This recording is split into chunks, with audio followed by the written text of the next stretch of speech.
Inihayag ng National Anti-Poverty Commission na kabilang sa kanilang mga prioridad ang pagtugon sa kahirapan sa mga conflict areas upang maiwasan ang pag-usbong ng mga grupong rebelde at mapalakas ang pagbabalik loob sa pamahalaan ng mga dating rebelde. Si Cresceline Catarong sa balita.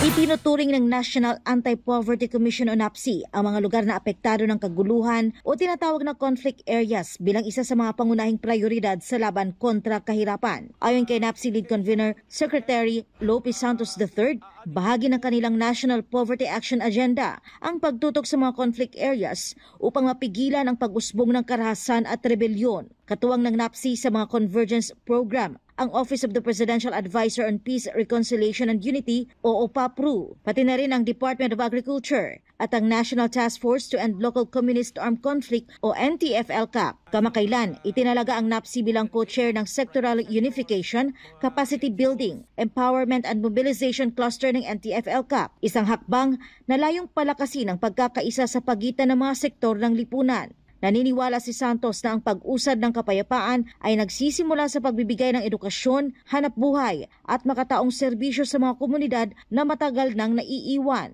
And we will promote dialogue among all sectors of our society para mas maganda na mag-usap-usap at mapalakas yung pagkakaisa ng mga sektor rather than magkaroon ng digmaan o magkaroon ng rebellion. No?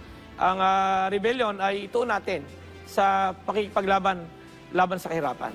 Dagdag pa niya, mahalagang bahagi rin ang NAPC ng Social Development Committee ng Economy and Development Council na siyang bumabalangkas at nagpapatupad ng mga programang nakatuon sa social services tulad ng edukasyon, kalusugan at kabuhayan para sa mahihirap na sektor. Pero sa kabila ng mga plano at pulisiya, inamin ni Santos na nananatiling hamon ang aktual na pagpapatupad ng mga programa sa mga lokalidad.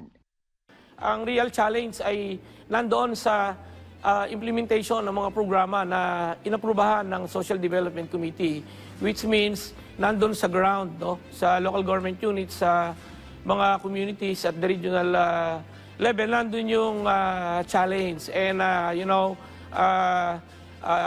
participation and dynamics of stakeholders matter in program implementation. So nandun yung malaking challenge.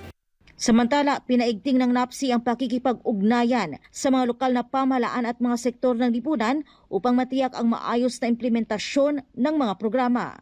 Para sa Diyos at sa Pilipinas kong mahal, ito si Cresceline Catarong, SMNI News.